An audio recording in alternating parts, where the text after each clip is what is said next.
You ever notice how fast a person stops seeing humanity the moment fear takes over? Rain hammered the streets of southwest Atlanta hard enough to blur the traffic lights into red and blue smears across the wet pavement as Officer Daniel Brooks stepped out of his patrol SUV with one hand resting near his belt and the other gripping a flashlight that cut through the storm like a blade. The radio clipped to his shoulder crackled with overlapping voices, dispatch codes, distant sirens, fragments of panic swallowed by static. Somewhere across the city, ambulances were still moving toward the interstate pileup that had locked down half the county less than 20 minutes earlier. Brooks barely heard any of it. All he could hear was the last sentence from the call that had shattered his chest open while he sat at a red light 2 miles away. Your son has been injured. White male, approximately 11 years old. Transported to St. Mercy Hospital. Condition unknown. The words kept replaying in his skull like a broken recording. Condition unknown. Condition unknown. His breathing had changed after that. Faster. Sharper. Like his lungs were trying to outrun something they couldn't escape. The rain soaked through the shoulders of his uniform almost instantly as he approached the dark grey Chevy parked crooked near the curb with its hazard lights blinking weakly against the storm. One rear taillight was shattered. The front bumper hung loose on one side. Steam drifted faintly from beneath the hood. Brooks swept the flashlight across the windshield and froze when he saw the driver. Black male. Mid-30s. Broad shoulders. Blood staining the sleeve of a dark work jacket. Brooks felt something cold tighten behind his ribs. His pulse surged. Every terrible possibility rushed into his mind all at once. Hit and run. Drunk driver. Fleeing scene. His boots splashed through inches of rainwater as he reached the driver's side window and slammed his palm against the glass. Step out of the car now. The man inside startled slightly before lowering the window halfway. Warm air escaped into the freezing rain carrying the smell of motor oil, wet fabric, and coppery blood. The driver raised both hands slowly, carefully. Officer, listen, out of the vehicle. Brooks barked louder this time. His flashlight beam landed on the blood again. Fresh. Spread across the cuff and chest of the man's jacket like dark paint soaking into denim. Somewhere deep inside Brooks, terror twisted itself into anger so quickly the two emotions became impossible to separate. Turn the engine off and step out now. The driver obeyed immediately. No argument. No sudden movement. Just quiet compliance as he reached for the keys with deliberate slowness. Rain blew sideways beneath the streetlights, rattling against the metal roof of the patrol SUV parked behind them. A city bus rolled past at the intersection, tires hissing over soaked asphalt. The man opened the door carefully and stepped into the rain. He was taller than Brooks first realized, maybe 6'3", solidly built, wearing steel-toe boots and a faded navy hoodie beneath the stained jacket. Water streamed down the sides of his face instantly. My name's Elijah Carter, he said calmly. I need to explain something. But Brooks wasn't listening anymore. His eyes locked onto the blood again. His heartbeat thundered in his ears so violently it almost drowned out the storm itself. Hands where I can see them. Brooks snapped. Elijah lifted both hands higher without hesitation. They said your son was hit by a truck, Brooks muttered under his breath before he even realized he'd spoken out loud. Elijah's expression shifted for just a second. Recognition. Then concern. Genuine concern. Your son? Elijah asked softly. That tiny moment changed everything and nothing all at once because Brooks saw the look in the man's eyes and somehow hated it. Hated the calmness. Hated the sympathy. Hated that this stranger looked more steady than he felt. Don't move, Brooks warned. Rainwater dripped from the brim of his cap onto his jaw as he stepped closer. The red and blue patrol lights flashed across Elijah's face in violent pulses of color. Across the street, someone stood beneath the awning of a gas station quietly recording with a phone. Another driver slowed near the intersection before continuing through the storm. Atlanta nights had a way of teaching people not to get involved. Elijah kept his hands visible. "Officer, I think there's been a misunderstanding," he said quietly. "I was trying to help somebody." Brooks looked at the torn bumper again. The blood. The damaged headlight. The shaking in his own hands. His mind stitched together a story before the truth even had a chance to speak. "Turn around," he ordered. Elijah hesitated only long enough to glance toward the hospital bracelet sitting on the passenger seat beside a soaked red backpack covered in superhero patches. Then he slowly turned around and placed both hands on the roof of the Chevy. Rain hammered metal so loudly it sounded almost like applause. Brooks moved in to cuff him, breathing hard through clenched teeth, while somewhere downtown a frightened little boy lay beneath fluorescent hospital lights, unaware that the man being treated like a criminal under the storm had carried him out of the street only 33 minutes earlier. Cold rainwater slid down Elijah Carter's neck and disappeared beneath the collar of his hoodie as he stood against the side of the damaged Chevy with his hand spread flat across the wet metal roof while Officer Daniel Brooks tightened the cuffs around his wrists harder than necessary, not enough to injure him, but enough to make the message painfully clear. "Stay still. Stay quiet. Stay in your place." The patrol lights flashed across puddles scattered along the empty street, painting the asphalt in waves of red and blue that looked almost unreal beneath the storm clouds hanging low over Atlanta. Elijah closed his eyes briefly as thunder rolled somewhere far off toward the interstate. His shoulder ached from where he had slammed into the pavement earlier that night while pulling the little boy away from the spinning truck. Adrenaline had hidden most of the pain before. Not anymore. Every movement now sent a dull burn across his back and down his left arm. Brooks searched him quickly, pulling a wallet from his back pocket and a folded receipt from the front of his jacket. A bottle of blood pressure medication slipped partially from the paper pharmacy bag sitting on the passenger seat. Brooks glanced toward it but said nothing. Elijah watched rainwater drip from the officer's jawline onto the pavement below. The man looked exhausted. Pale beneath the flashing lights. Like somebody carrying too much fear inside one body. "You got any weapons in the vehicle?" Brooks asked sharply. "No, sir." "Anything illegal?" "No, sir." Brooks opened the driver's side door and swept the flashlight across the inside of the Chevy. Fast food wrappers.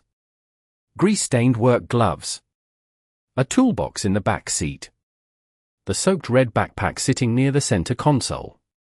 Then his beam landed on the blood again smeared across the sleeve of Elijah's jacket and partially dried along the steering wheel.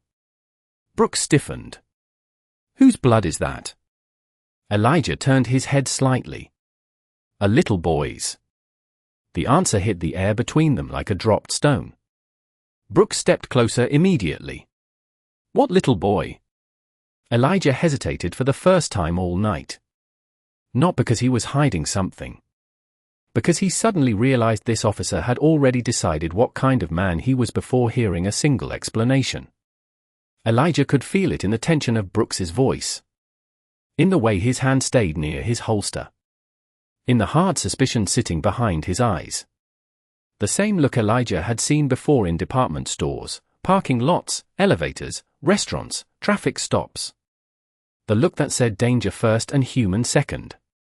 "There was an accident near Fulton Industrial," Elijah said carefully.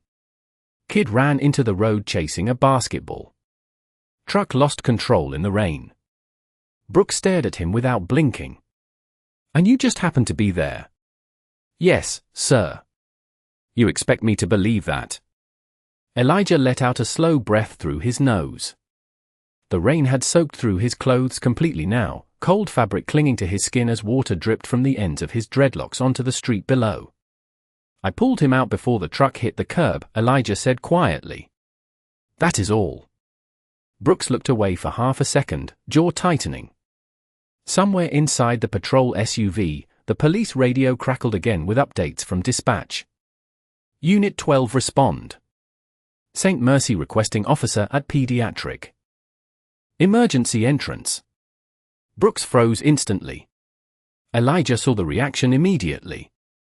Saw the father replace the officer for just one flickering moment. Brooks grabbed the radio mic from his shoulder. "This is Brooks," he answered. Status on the child from the interstate incident. Static hissed through the speaker before a tired voice replied. Stable condition. Minor concussion. Possible fractured wrist. Witness states unidentified male pulled juvenile from roadway before impact. Brooks said nothing after that. The rain suddenly sounded louder. Harder. Like gravel pouring from the sky. Elijah lowered his eyes toward the pavement. Your son is going to be okay, he said softly. Brooks looked at him sharply. How do you know it was my son? Elijah swallowed once. Because he kept calling for his dad. Silence. Thick and immediate. The flashing lights reflected in Brooks's eyes as his breathing slowed unevenly. Elijah continued before the officer could interrupt. Blue jacket. Braves baseball cap. About this tall. Elijah lifted one hand slightly despite the cuffs to gesture around 4.5 feet high. He was scared. Brooks stared at him like the ground beneath his boots had shifted sideways. You were there, he muttered. Elijah nodded once. Yes, sir. For several long seconds neither man moved. Rain rolled down Brooks's face in streams now, soaking the collar of his uniform while thunder rumbled low across the city skyline. The fear inside him had nowhere to go anymore. It could not become anger now because the story no longer fit together the way he wanted it to. His eyes drifted slowly toward the red backpack sitting inside Elijah's Chevy. One zipper pocket hung halfway open, revealing the edge of a small yellow dinosaur toy covered in mud. Elijah noticed him looking. Your son dropped it, he said quietly. Brooks stepped toward the vehicle almost unconsciously and picked up the toy with trembling fingers. Tiny scrape marks ran across the plastic surface. One wheel was bent crooked. Brooks stared at it like it weighed 50 pounds. He carries this thing everywhere, he whispered before realizing he had spoken out loud. Elijah looked away politely, giving the man space even while standing handcuffed in the rain. Across the street, the woman beneath the gas station awning lowered her phone slowly, no longer sure what she was watching anymore. Not a criminal. Not a hero. Just two exhausted men standing beneath a storm while the truth slowly surfaced between them. The storm began to weaken 20 minutes later, but the city still looked drowned beneath the reflection of police lights and rainwater as Officer Daniel Brooks sat behind the wheel of his patrol SUV without turning the engine on, the bent yellow dinosaur toy resting silently in his lap while Elijah Carter remained seated in the back seat behind the protective divider with his cuffed hands folded calmly in front of him. Neither man had spoken since the realization settled between them out on the street. The heater inside the vehicle clicked softly as leftover rain dripped from Brooks's sleeves onto the steering wheel. Outside, traffic moved slowly through the intersection, tires hissing against soaked pavement beneath flickering streetlights. Brooks stared at the toy again. One tiny wheel hung crooked from the impact. He remembered buying it at a gas station outside Macon 3 summers ago because his son Tyler refused to leave the store without it. Tyler had slept with that cheap plastic dinosaur beside his pillow almost every night since. Brooks rubbed both hands over his face slowly. The exhaustion in his body felt heavier now than it had during 12-hour shifts or overnight raids or courthouse security details. This felt different. Personal. Embarrassing. Dangerous in a way he could not explain. Dispatch crackled again through the radio speaker. Officer Brooks, confirm status. Brooks reached for the microphone but paused before answering. His eyes drifted upward toward the rearview mirror instead. Elijah sat quietly despite the soaked clothes clinging to his shoulders and the bruised exhaustion visible across his face. Water still dripped slowly from the ends of his dreadlocks onto the rubber floor mat beneath him. He looked less like a threat now and more like a man who had simply reached the end of a very long night. Officer Brooks, dispatch. Repeated. Brooks cleared his throat roughly. Scene secure, he replied. I am transporting one individual for statement verification. His own words sounded strange to him. Careful. Controlled. Like he was trying to convince himself more than dispatch. Elijah finally spoke from the back seat. Your son was conscious when I left. Brooks tightened his jaw immediately. You should have called emergency services and stayed at the scene. Elijah nodded once. I know. Then why did you leave? Brooks asked sharply. Elijah looked down toward his cuffed wrists before answering. Because the crowd already thought I caused it. The silence that followed landed heavier than thunder. Brooks looked away first. Elijah continued quietly. People saw a black man holding a bleeding kid in the middle of the road next to a damaged truck. They were already yelling before the ambulance got there. Rain tapped softly against the windshield now instead of pounding. Softer. Slower. Brooks could still hear the fear buried inside Elijah's voice beneath the calmness. Not fear from the accident. Fear from being blamed for trying to help. Brooks leaned back against the seat slowly. The truth sat between them now, ugly and undeniable. He had seen the blood first. The damaged car second. The black man third. And somewhere inside his own panic, he had built a story before hearing a single fact. The realization made his stomach twist. What happened out there? He asked finally, quieter this time. Elijah took a slow breath before speaking. I had just left my mother's apartment in West End. She needed groceries and her insulin refill. He glanced toward the pharmacy bag sitting in the front passenger seat. I was heading home when traffic stopped near Fulton Industrial. Then I saw the boy chasing a basketball into the street. Brooks listened without interrupting.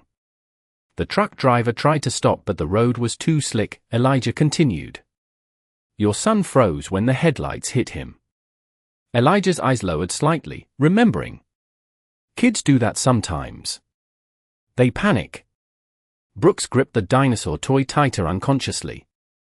I just reacted. Elijah shrugged faintly despite the cuffs. Military. Training stays with you. Brooks turned sharply. Military. Army combat engineer, Elijah answered. 8 years. Brooks stared at him through the mirror. You served. Elijah nodded once. 2 tours overseas. Brooks looked forward again slowly. The heater hummed softly inside the SUV while distant sirens echoed somewhere downtown. His chest tightened with shame so sudden he almost could not breathe through it. He had spent years telling new recruits not to jump to conclusions during emotional calls. Years preaching composure under stress. Control the scene before the scene controls you. But tonight the moment fear touched his own family, all those rules disappeared. Brooks opened the glove compartment and removed a small key. He stepped out into the cold rain again and opened the rear passenger door carefully. Elijah looked up in surprise but did not move. Brooks crouched slightly beside him, avoiding eye contact as he unlocked the cuffs. The metal clicked open quietly in the night air. Red marks circled Elijah's wrists where the pressure had tightened during the stop. Brooks swallowed hard. You are not under arrest, he said finally. Elijah rubbed his wrist slowly but said nothing. Brooks stood there awkwardly beside the open door while rainwater rolled down the back of his neck. He wanted to apologize right then. The word sat heavy in his throat. But pride and shame tangled together too tightly for speech. Elijah stepped out carefully onto the wet pavement and looked toward St. Mercy Hospital glowing faintly several miles away against the storm-dark skyline. You should go see your son, he said softly. Brooks looked at him then. Really looked at him for the first time all night. Not as a suspect. Not as a threat. Just a tired man standing in soaked work boots beneath broken city light after saving a child he did not even know. Brooks felt something crack quietly inside himself as the rain continued falling around them. St. Mercy Hospital smelled like antiseptic, wet coats, burnt coffee, and exhaustion as Officer Daniel Brooks walked through the sliding emergency entrance with rainwater still dripping from the edge of his uniform while fluorescent lights reflected harshly against the polished floor beneath his boots. Nurses moved quickly through the hallways pushing carts and speaking in low urgent voices while television screens mounted near the waiting area played weather alerts no one seemed to notice anymore. Brooks barely saw any of it. His eye searched only for room 214 at the end of the pediatric wing where his son lay behind a half-closed door beneath soft blue lighting. The dinosaur toy still rested tightly in his hand. Elijah Carter followed several steps behind, carrying his soaked jacket folded over one arm, while hospital staff glanced curiously at the contrast between the two men walking side by side through the corridor. Brooks had offered him a ride without really thinking about it. Elijah had almost refused before quietly agreeing. Neither of them spoke much during the drive. The storm outside had faded into a cold, steady drizzle by then, but the silence inside the patrol SUV had felt heavier than thunder. Brooks stopped outside the hospital room and looked through the narrow glass window in the door. Tyler lay asleep beneath white blankets with a cast wrapped around his wrist and faint scratches along one side of his forehead. Machines hummed softly around him. The slow, steady beeping of the heart monitor filled the room like a metronome measuring relief one breath at a time. Brooks swallowed hard as his shoulders finally lowered for the first time that night. A nurse standing nearby noticed him immediately. "Officer Brooks," she said gently. "Your son has been asking for you." Brooks nodded quickly, but his voice failed him. He opened the door slowly and stepped inside while Elijah remained near the hallway entrance, giving space without being asked. Tyler's eyes fluttered open at the sound of the door. "Dad." The boy's voice came out weak and sleepy. Brooks crossed the room immediately and sat beside the bed, one hand brushing carefully across Tyler's damp hair. "Hey buddy," he whispered. "You scared me tonight." Tyler managed a tired smile before his eyes shifted toward the hallway. "That is him," he murmured softly. Brooks turned. Elijah stood quietly near the doorway beneath the pale hospital light, with his broad shoulders still damp from the rain and exhaustion visible in every movement. Tyler pointed weakly toward him with his uninjured hand. "He saved me." The room went still. Even the nurse paused for a moment beside the monitor screen. Elijah looked uncomfortable with the attention immediately. "You are okay now," he said softly. Tyler shook his head slightly. The truck was really close. Brooks closed his eyes briefly as the image crashed through his mind all over again. Tyler continued quietly. "Everybody was yelling and I dropped Rex." He pointed toward the yellow dinosaur toy in Brooks's hand. "Then he ran into the street and grabbed me." Brooks stared down at the toy before slowly looking back toward Elijah. The fluorescent light above them buzzed faintly while rain tapped against the hospital windows several floors up. Tyler's small voice carried through the silence again. "You got hurt because of me." Elijah stepped a little closer finally. "No," he answered gently. "I got wet because of you." "That is different." Tyler laughed weakly for the first time all night. The sound hit Brooks harder than anything else had. Relief flooded through him so suddenly it almost hurt. He stood up slowly and moved toward Elijah near the doorway while the nurse quietly stepped outside to give them privacy. For several seconds Brooks struggled to speak. The words sat trapped somewhere between pride and shame. He had spent years believing he understood people. Believing his instincts kept him alive. Kept others safe. But standing inside that hospital room beneath the cold white lights, he could no longer avoid what had happened out on that street. Fear had chosen the story before facts ever had a chance. Brooks looked down briefly at Elijah's wrists where faint red marks still circled the skin from the cuffs. His chest tightened painfully. "I treated you like a suspect," he said quietly. Elijah remained calm. "You were scared for your son." "That is not an excuse." Brooks's voice cracked slightly on the last word. He looked away toward Tyler sleeping beneath the blankets again. "You saved my boy and he stopped speaking because the sentence refused to finish itself." Elijah studied him silently for a moment. The hallway lights reflected softly across the hospital floor between them while distant footsteps echoed through the wing. "You saw blood and panic," Elijah said quietly. "I understand that." Brooks shook his head immediately. "No. That is not all I saw." The truth landed hard between them. "Honest. Bear." Elijah did not answer right away. He simply looked toward Tyler's room where the little boy had already drifted back asleep holding the bent dinosaur toy against his chest. Finally Elijah spoke softly. A lot of people only see the danger first. Brooks felt the words settle deep inside him because there was no anger in Elijah's voice when he said them. No accusation. Just exhaustion. Like a man tired of explaining his own humanity over and over again. Brooks leaned against the hallway wall heavily and stared down at the floor. I have worn this badge 16 years, he murmured.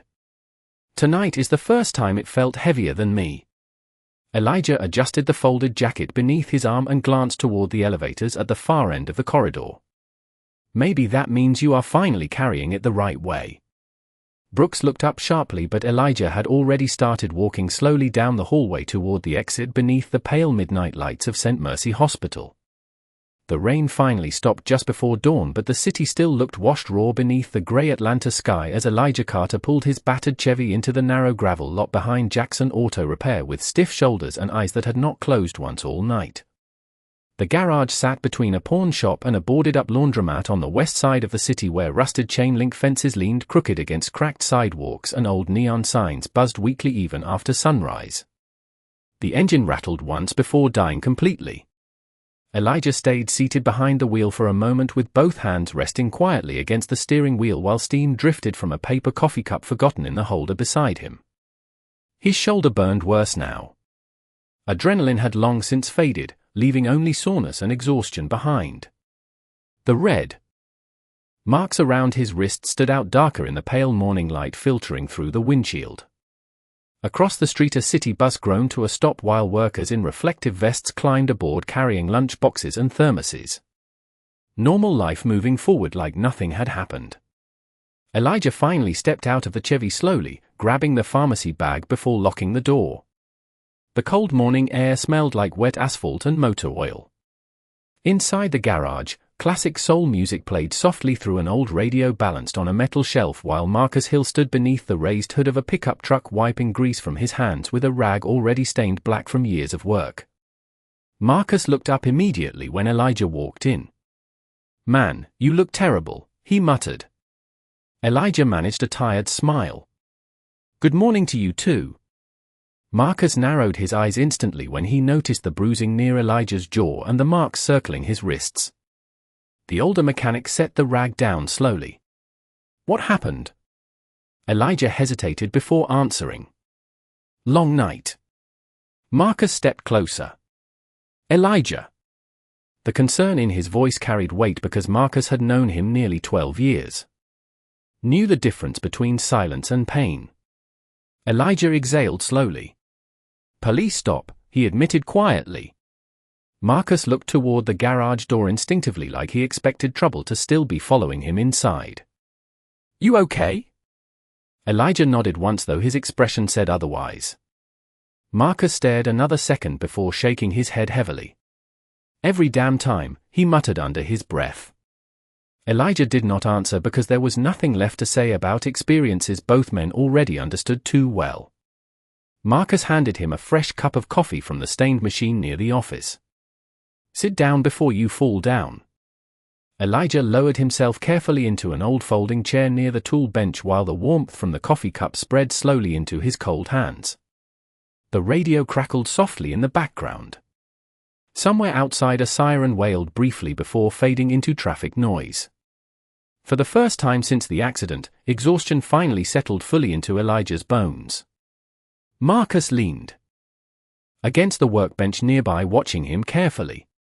"You saved somebody tonight?" he asked suddenly. Elijah looked up in surprise.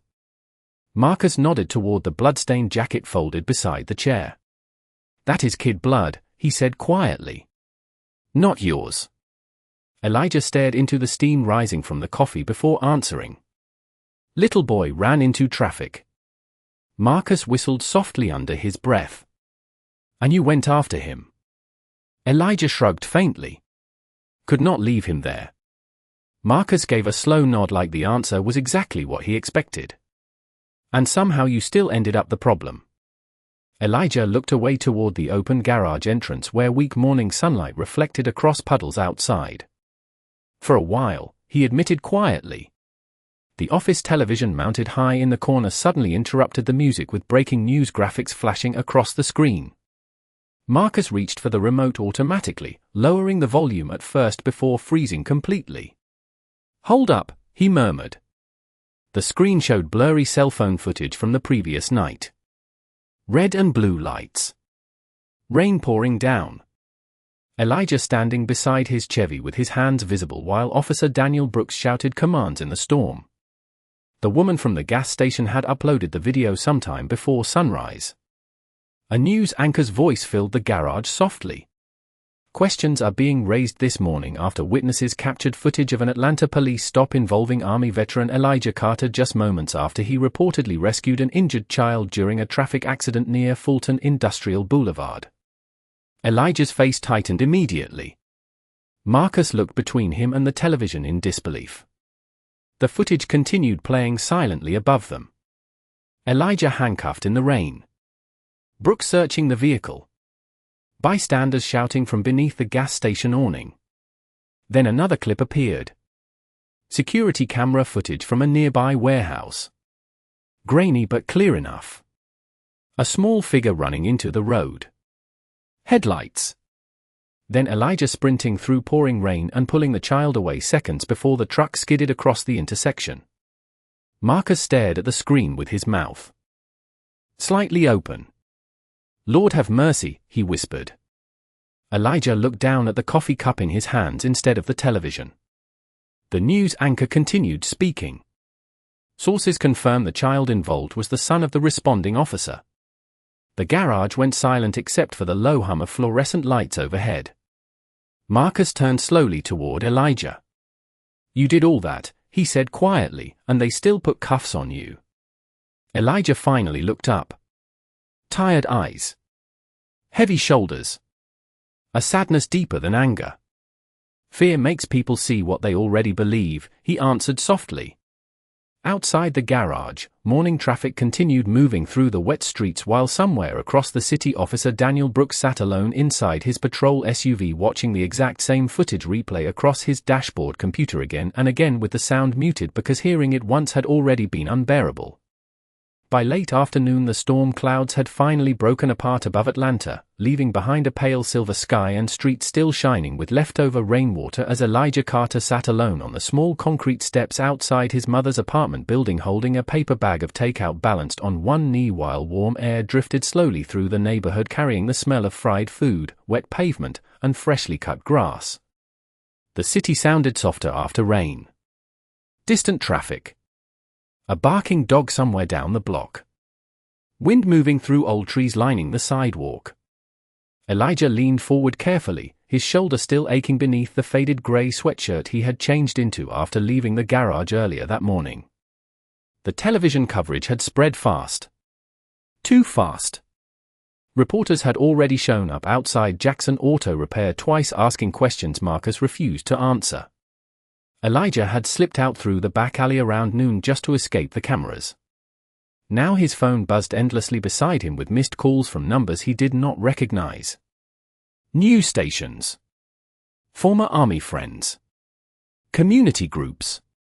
Even strangers leaving voicemails thanking him for saving the little boy. Elijah had not answered any of them. Upstairs, his mother Loretta slept quietly after taking her medication, unaware of how close her son had come to becoming another headline with a very different ending. Elijah stared down at the bruises fading darkly along his wrists. The marks looked smaller in daylight. Somehow sadder too. A basketball rolled slowly across the sidewalk nearby before bumping softly against the curb. Elijah looked up to see a little boy around 8 years old standing halfway down the block staring nervously toward him. "Sorry, mister," the child said quietly. Elijah picked up the ball carefully and tossed it back with one good arm. "You are good," he replied with a faint smile. The boy hesitated before asking, "Were you on the news?" Elijah leaned back against the railing slowly. "Looks like it." The child bounced the ball once against the pavement. "My mom said you are a hero." Elijah looked down at his hands for a long moment before answering. Sometimes people only call you that after they stop being afraid of you. The little boy frowned slightly, not fully understanding, before running back down the block toward his friends. Elijah watched him disappear around the corner while evening sunlight reflected softly across puddles gathered near the sidewalk. Somewhere nearby, a screen door slammed shut. Across town, Officer Daniel Brooks sat alone inside his kitchen with the television muted while replay footage from the night before looped silently across the screen for what felt like the 100th time. Tyler slept upstairs, finally home from the hospital with his car signed by half the emergency room staff. The house should have felt peaceful. Instead it felt unbearably quiet. Brooks stared at the frozen image on the television. Elijah standing beneath flashing patrol lights with rain pouring down his face and both hands visible. Calm. Cooperative. Human. Brooks rubbed one hand slowly over his jaw while the untouched dinner on the table beside him grew cold. Every time he watched the footage, he noticed something new. The way Elijah never raised his voice. The way he kept trying to explain even after being treated like a threat. The way fear had completely blinded Brooks to the truth standing right in front of him. A framed photo rested near the television showing Brooks in uniform beside Tyler at a Braves game 2 summers earlier. Tyler smiling with missing front teeth. Brooks looking proud beneath the bright stadium lights. He picked up the frame slowly. For years he had believed being a good father and being a good officer were the same thing. Protect. Control. React fast. But last night those instincts had nearly turned a man who saved his child into a criminal in his own eyes. Brooks lowered the photo carefully and looked toward the staircase where Tyler slept upstairs. Then he looked back at the television screen again. The contrast made his chest tighten painfully. Down the hallway, the washing machine hummed softly while evening sunlight stretched long shadows across the kitchen floor. Brooks suddenly remembered something Elijah had said at the hospital. A lot of people only see the danger first. The words would not leave him alone. Because deep down Brooks knew it was true. Not just about that night. About years. About traffic stops. Suspicion. Assumptions made in seconds. He had always told himself he treated everyone the same. But the footage told another story. One his own eyes could no longer deny. Brooks stood slowly and walked toward the kitchen sink where rainwater still dotted the window glass above it. Outside, the neighborhood looked calm beneath fading daylight. Children riding bikes. Porch lights turning on one by one. Ordinary life continuing quietly. Brooks rested both hands against the sink and lowered his head. For the first time in 16 years wearing the badge, he did not feel angry at public criticism.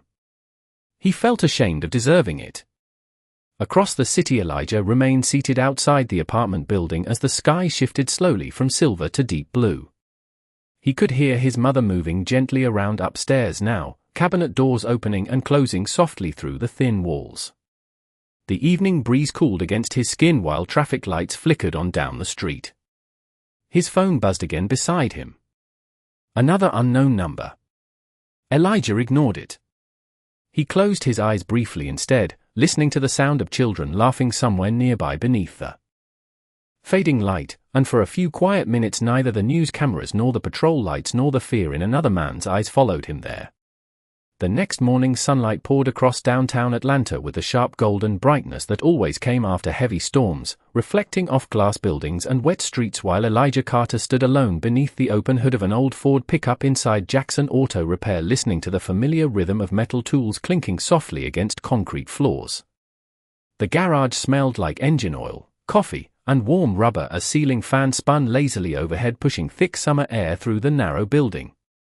Outside, traffic rolled steadily past the shop while people walking along the sidewalk slowed occasionally to glance toward the garage entrance after recognizing Elijah from the news. Some nodded respectfully. Others whispered quietly to each other before moving on. Elijah kept working anyway. One wrench turn at a time. One bolt at a time. Like routine itself could drown out attention. Marcus leaned against the office doorway holding a newspaper folded beneath one arm.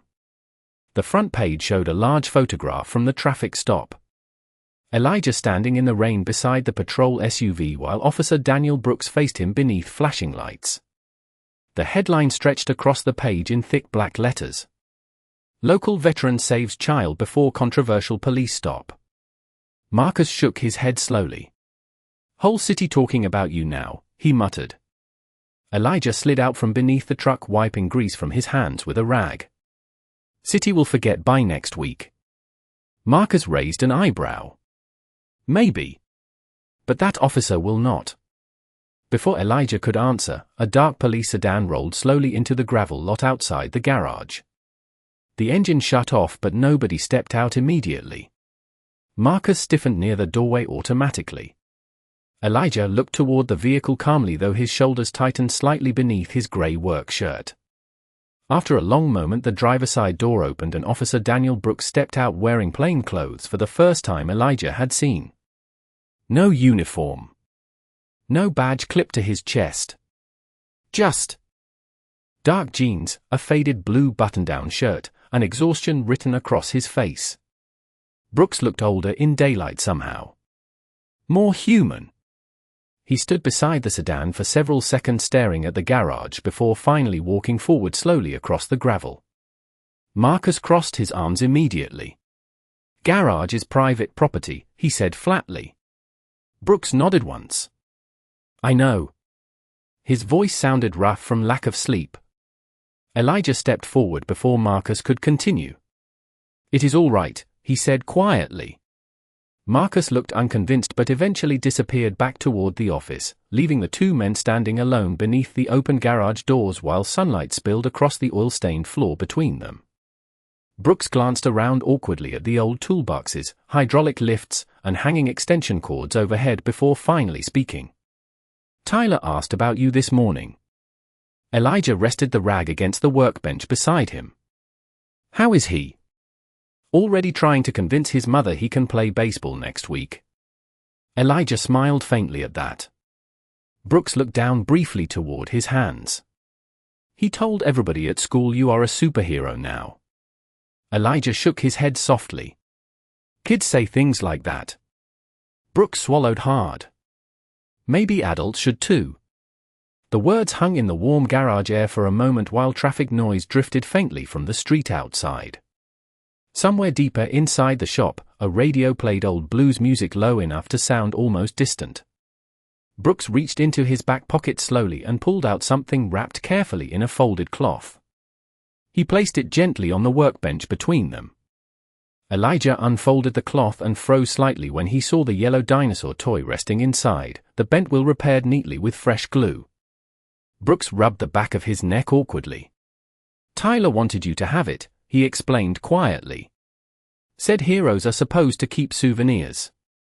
Elijah stared at the toy for a long moment before looking back up. "Tell him thank you." Brooks nodded once but did not leave. His eyes drifted toward the faint marks still visible around Elijah's wrists. The shame returned immediately across his face. "Internal Affairs opened an investigation this morning," he admitted quietly. Elijah remained still. Brooks continued before fear could stop him. "I gave my statement already. Told them exactly what happened." "And what happened?" Elijah asked calmly. Brooks looked directly at him for the first time since entering the garage. "I saw a black man covered in blood beside a damaged car," he said slowly. "And I let fear decide the rest before facts ever could." Silence settled heavily between them. Honest silence. Brooks took another breath. "You saved my son and I treated you like a threat." His voice cracked slightly on the last word.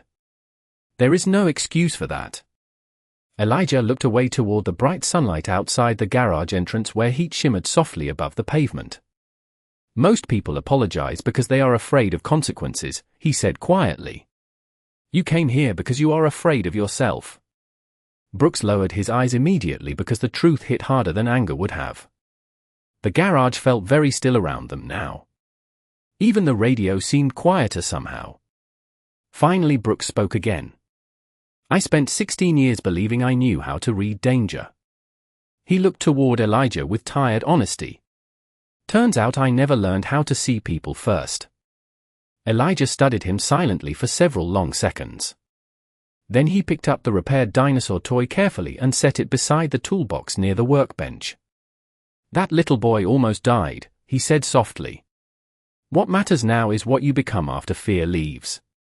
Brooks stood motionless beneath the morning light pouring through the garage doors while those words settled deep inside him, heavier than any badge he had ever carried. 3 days later the heat returned to Atlanta, thick and heavy beneath a bright southern sun, while television vans crowded the sidewalk outside police headquarters with satellite dishes pointed toward the sky and reporters speaking urgently into microphones as city workers dragged metal barricades into place along the curb. Camera shutters clicked non-stop whenever anyone in uniform walked through the front entrance. Inside the building the air conditioning hummed cold against polished marble floors. While Officer Daniel Brooks sat alone in a small administrative office staring at the folded statement resting on the desk in front of him. The fluorescent lights overhead buzzed faintly. His badge sat beside the paperwork instead of clipped to his chest. For 16 years that shield had felt like certainty. Authority. Protection. Now it looked smaller, somehow lying motionless against the desk beneath pale office light. Brooks rubbed one hand slowly across his tired eyes while voices echoed distantly through the hallway outside. Internal affairs investigators had questioned him for nearly 4 hours that morning. The body camera footage. The witness recordings. The timeline from the accident. Every detail replayed piece by piece until there was nowhere left for pride to hide. Brooks had answered every question honestly. Not because lawyers advised it. Not because the department demanded it. Because Elijah Carter deserved at least one man willing to tell the truth after what happened. A soft knock interrupted the silence. Captain Elaine Porter stepped into the office holding a folder beneath one arm. She had commanded Brooks's precinct nearly 6 years and wore exhaustion the way some people wore expensive jewelry, polished but impossible to miss. Media is asking if you are making a public statement, she said carefully. Brooks leaned back in the chair slowly. Maybe it is time. Porter studied him quietly for a moment. You understand what that means? Brooks nodded once. I think I finally do. Across town Elijah stood outside Jackson Auto Repair wiping his hands with a clean rag while neighborhood kids gathered around the repaired Ford pickup parked near the garage entrance asking questions about engines and tires and Army stories they barely understood.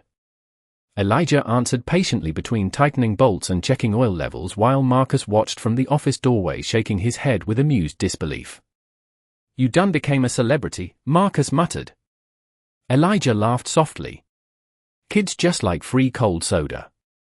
One little boy pointed toward the small television mounted near the office window. Hey Mr. Elijah, he said excitedly. That is the police guy. From the news. Elijah looked up slowly. Every station had switched live to the press conference downtown. Officer Daniel Brooks stepped behind a podium beneath the seal of the Atlanta Police Department wearing full uniform again though his face looked older than it had only days earlier. Reporters immediately erupted with shouted questions. Camera flashes lit the room in sharp bursts of white light. Brooks waited until the noise settled before speaking into the microphone.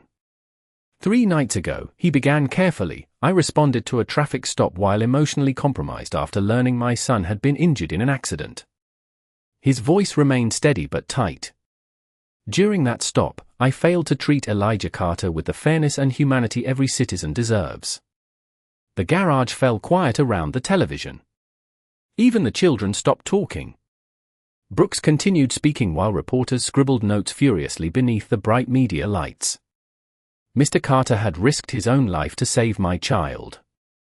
Instead of recognizing that, I allowed fear and assumption to shape my actions before facts ever could. Elijah lowered the rag slowly from his hands. Marcus glanced toward him but said nothing. Brooks looked directly into the cameras now.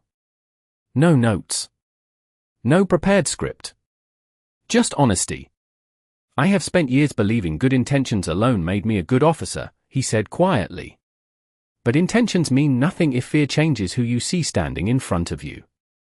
The room remained completely silent except for camera shutters clicking softly like distant rain. What happened that night was not just a mistake, Brooks admitted. It was a failure to see another human being clearly because my assumption spoke louder than the truth. Elijah looked away from the television briefly toward the children standing beside the truck. Young black boys watching quietly beneath the summer sunlight. Some barely older than Tyler. Brooks's voice continued from the television behind him. Mr. Carter showed my family compassion on the worst night of our lives. He deserves more than apology. He deserves accountability. Captain Porter stepped beside the podium, then announcing Brooks would be placed on administrative suspension pending department review and additional bias training reforms within the precinct. Reporters exploded into questions again, but Brooks stepped away from the microphone without answering further. The broadcast ended moments later. Silence settled across the garage once more. One of the younger boys looked up at Elijah carefully. "Are you still mad at him?" Elijah stared at the dark television screen for several seconds before answering. Heat shimmered outside across the cracked pavement while distant traffic rolled through the neighborhood beneath the bright afternoon sun. "Being angry all the time is heavy," Elijah said quietly. "Some people already spend their whole lives carrying fear. I am not adding hate to mine too." Marcus folded his arms, leaning against the doorway. "You better than most folks, brother." Elijah shook his head softly. "No," he answered. "Just tired of watching pain teach people the wrong lesson." Down at the end of the block, a police cruiser rolled slowly past the garage before continuing through the neighborhood without stopping. The children returned gradually to asking questions about engines and basketball and army trucks while Elijah bent once more beneath the hood of the old pickup, sunlight reflecting softly off the repaired yellow dinosaur toy resting quietly beside his toolbox. 2 weeks later, Atlanta moved beneath the slow golden haze of late summer as evening sunlight spilled across brick buildings, busy intersections, and crowded sidewalks where life continued the way cities always do, carrying everyone forward whether they were ready or not. Jackson Auto Repair remained loud with the familiar sounds of impact wrenches, humming engines, and old soul music drifting through dusty speakers while warm air rolled inside through the open garage doors carrying the smell of gasoline and fresh rain from a storm passing somewhere north of the city. Elijah Carter stood beside a lifted Chevy Silverado, tightening the final bolts beneath the front suspension with steady hands while sweat darkened the collar of his faded gray work shirt.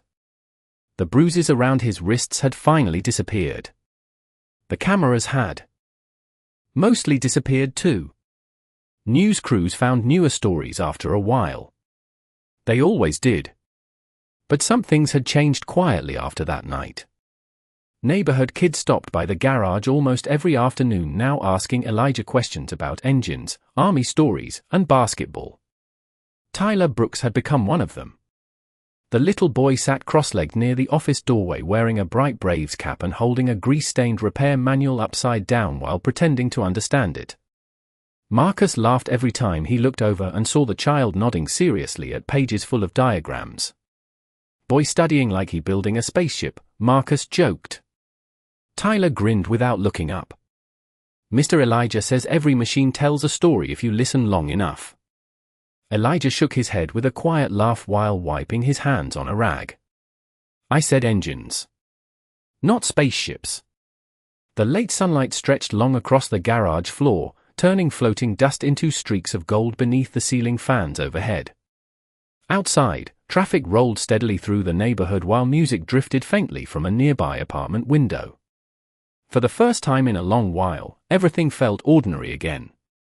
Not perfect. Just peaceful. A dark pickup truck pulled slowly into the gravel lot outside the garage. Elijah glanced up briefly before returning to the toolbox beside him.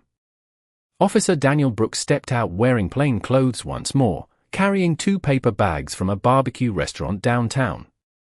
Tyler spotted him immediately. "Dad!" The boy jumped up from the chair and ran across the garage with the uneven excitement of a child still healing from a broken wrist. Brooks caught him carefully in one arm and smiled for what looked like the first genuine smile Elijah had seen on the man's face. Not forced. Not weighed down by guilt. Just grateful. Brooks looked healthier now somehow. Lighter. The department investigation remained ongoing, but Brooks no longer carried himself with the rigid certainty Elijah remembered from that stormy night. Some edges had softened. Maybe because truth finally had. Brought dinner, Brooks said, lifting the paper bag slightly. Marcus peeked out from the office. Immediately. Now you speaking my language. Laughter moved softly through the garage. Small. Natural. Human. Brooks walked slowly toward Elijah after Tyler ran back toward the office carrying bottles of sweet tea. For a moment neither man spoke. The garage lights buzzed overhead while evening sunlight reflected off chrome bumpers and scattered tools. Brooks looked around quietly at the garage, the neighborhood kids, the repaired trucks, the ordinary life unfolding around Elijah without bitterness despite everything that happened. Department approved the community outreach proposal, Brooks said finally. Elijah looked up from the toolbox. What proposal? Brooks nodded toward the kids sitting near the office. Auto skills program for teenagers. Free workshops. Mentorship opportunities. He paused briefly. I told them I knew somebody who could teach young men a lot more than engines. Elijah stared at him for a moment before lowering his eyes with a faint smile. You really trying to keep me busy? Brooks exhaled softly. Trying to do at least one thing right. Silence settled comfortably between them this time. No tension. No fear. Just warm evening air drifting through the open garage doors while thunder rumbled faintly somewhere far across the city. Tyler suddenly ran back toward them holding the repaired yellow dinosaur toy high above his head. Rex needs a tune-up too, he announced proudly. Marcus burst out laughing loud enough to echo through the shop. Elijah crouched carefully in front of Tyler and inspected the toy seriously like a master mechanic examining a race car. He said thoughtfully. Looks like the suspension holding up pretty good. Tyler grinned. Brooks watched the scene quietly beside them, sunlight catching the edge of his face while emotion moved behind his eyes too deep for words.